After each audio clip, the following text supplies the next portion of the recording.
वनराज, योगेश, नरेश और तरन 4 दोस्त थे जो गोवा छुट्टियां मनाने जा रहे थे। वनराज कार चला रहा था और बाकी तीनों मस्ती मजाक कर रहे थे। ओए ओए ओए, अबे गाड़ी रोक गाड़ी रोक गाड़ी रोक वनराज, उड़ाएगा क्या उसे? अरे क्या हुआ? अरे यार, तू उस औरत को उड़ाएगा क्या पता? किस औरत को बे? अरे वही जो सफेद साड़ी पहने सामने खड़ी है। पागल हो गया क्या? या बिना पिए चढ़ गई है तुझे है बे? अबे तुम लोगों को सचमुच वो औरत नहीं दिखाई दे रही क्या? अरे नहीं यार, हमें कुछ नहीं दिख रहा है, डरा मत यार प्लीज। अरे वो हमारी तरफ ही आ रही है यार, शायद उससे कोई मदद चाहिए, देख तो। ये सुनकर सबका हलक सूख गया और दिल की धड़कन तेज होने लगी। पर तभी योगेश बहुत तेज हंसने लगा। अरे यार कितने फट्टू हो यार तुम लोग, सच में यार। अबे ओ, ऐसी हरकतें मत किया कर समझा, वरना किसी दिन एक्सीडेंट हो जाएगा। वनराज ने कार स्टार्ट करी और फाइनली वो लोग गोवा पहुंचे। फिर जाकर बीच पर बैठ गए। बीच पर एक आदमी मोबाइल में न्यूज सुन रहा था। ओए तुम लोगों ने सुना कुछ? सीरियल किलर घूम रहा है यहाँ कोई, बच के रहना बेटे। हाँ सुन लिया। डिनर करने के बाद चारों फिर से बीच पर आ गए। वो देर रात तक वहीं रहे। बीच लगभग खाली हो चुका था। समुद्र की लहरों की हल्की आवाज के अलावा कोई और हलचल नहीं थी।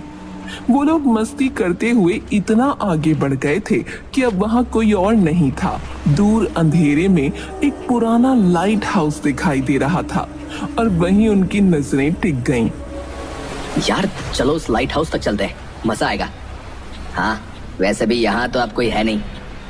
चारों ने लाइट हाउस की तरफ बढ़ना शुरू किया। आप लोग उस लाइट हाउस की तरफ मत जाइए, वहाँ एक प्रेत आत्मा रहती है। अगर उसने आपको देख लिया तो आपकी जान के पीछे पड़ जाएगी और वो आपको और आपके जानने वालों को खत्म कर देगी। ऐसे किस्से ना हर जगह सुनने को मिलते हैं बाय गॉड। एक तेजी से रोने की आवाज सुनाई दी। वो सभी चौंक कर उस ओर देखने लगे। लाइट हाउस के पास उन्हें एक औरत का साया दिखाई दिया। डर के मारे चारों तेजी से भागने लगे। उनके दिल की धड़कनें बेतहाशा तेज हो रही थीं। पहुंच गए जहां होटल और रोशनी थी। वहां एक पार्टी चल रही थी और सब लोग नाच गा रहे थे। उन्होंने राहत की सांस ली और उस पार्टी में शामिल हो गए। तुम लोग इतने डरे हुए क्यों हो? अरे कुछ नहीं, वो बस उस लाइट हाउस की तरफ चले गए थे, वहाँ कुछ अजीब सा देखा। Light house? हाँ, वो जगह सच में डरावनी है। मैं तो गोवा को क्या समझ कर आया और यहाँ क्या निकला। हालांकि उनकी हंसी के बीच भी एक अनजाना डर उनके दिलों में बना हुआ था। सब उन्हें अभी भी परेशान कर रहे थे। नाच गाकर सब अपने अपने कमरों में जाकर सो गए। वनराज और योगेश एक कमरे में थे, जबकि नरेश और तरन दूसरे में। सब गहरी नींद में सो रहे थे। कमरे में अंधेरा छाया हुआ था। उसे लगा जैसे कोई नॉक कर रहा है। उसने दरवाजे की तरफ देखा, लेकिन आवाज बेड के नीचे से आ रही थी। उसे हल्की सिहरन महसूस हुई। उसके दिल की धड़कनें तेज हो गईं। थोड़ी हिम्मत जुटाकर उसने मोबाइल की फ्लैश लाइट ऑन की और बेड के नीचे झांक कर देखा। बेड के नीचे एक उल्टी बॉडी पड़ी थी। वो बुरी तरह से चीख पड़ा। ये क्या? उसकी चीख सुनकर योगेश की नींद भी टूट गई। क्या हुआ? क्यों चिल्ला रहा है? अब नरेश और तरन भी दौड़ते हुए आ गए। क्या हुआ? इतनी जोर से क्यों चिल्ला रहे हो? बेड के नीचे बॉडी। यार तूने ना कोई सपना देखा होगा। हाँ यार बहुत थक गया ना, इसलिए दिमाग सही से काम नहीं कर रहा है। पानी पी और सो जा। अरे नहीं, सच में यहाँ पर एक बॉडी थी यार। यार एक बात बोल, या बॉडी होगी या तो नॉक कर रही होगी। दोनों चीजें कैसे हो सकती हैं बता? वनराज को अब लगने लगा कि शायद उसने वाकई कुछ गलत देखा होगा। सबने उसे समझाया और वापस अपने कमरे में लौट गए। उधर सना को नींद नहीं आ रही थी, इसलिए वो होटल के कॉरिडोर में टहलने लगी। चारों ओर अजीब सा सन्नाटा था, जैसे एक कोने में कोई बैठा है। उसने ध्यान से देखा एक आदमी शॉल ओढ़े बैठा था और कुछ खा रहा था। ये कौन हो सकता है इस वक्त? ये देख सना की चीख निकल गई। ये कौन है? सना की चीख हिना के कानों तक पहुंची।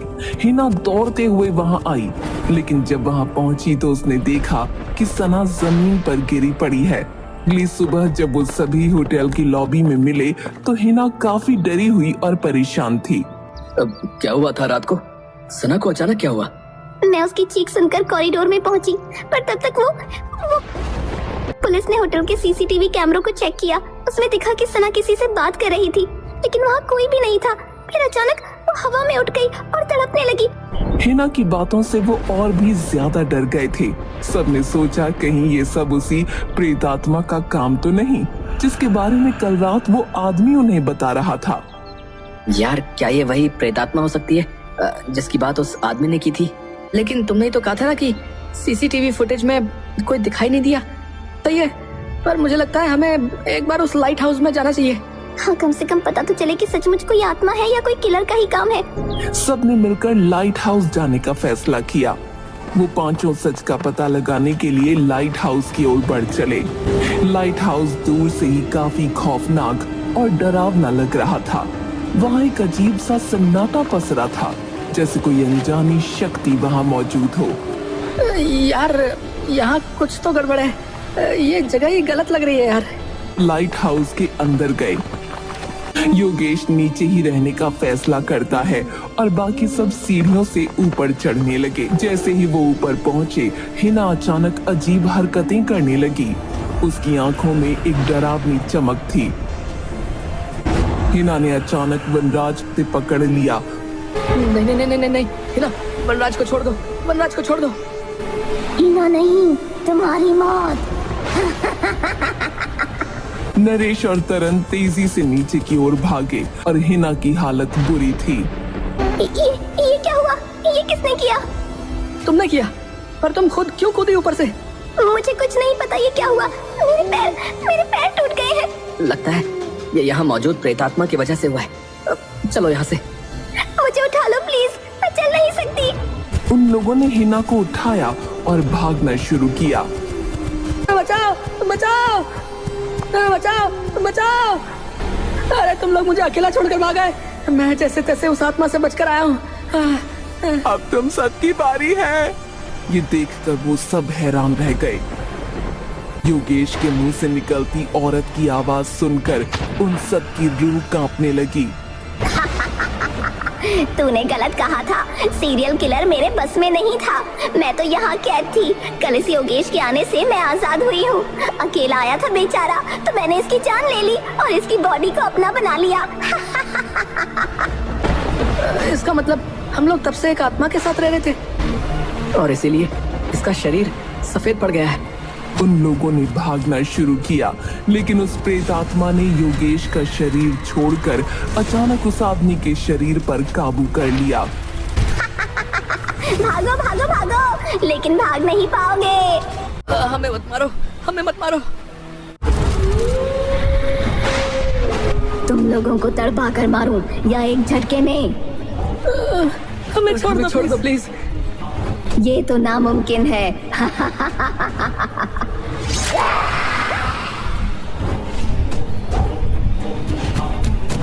नहीं।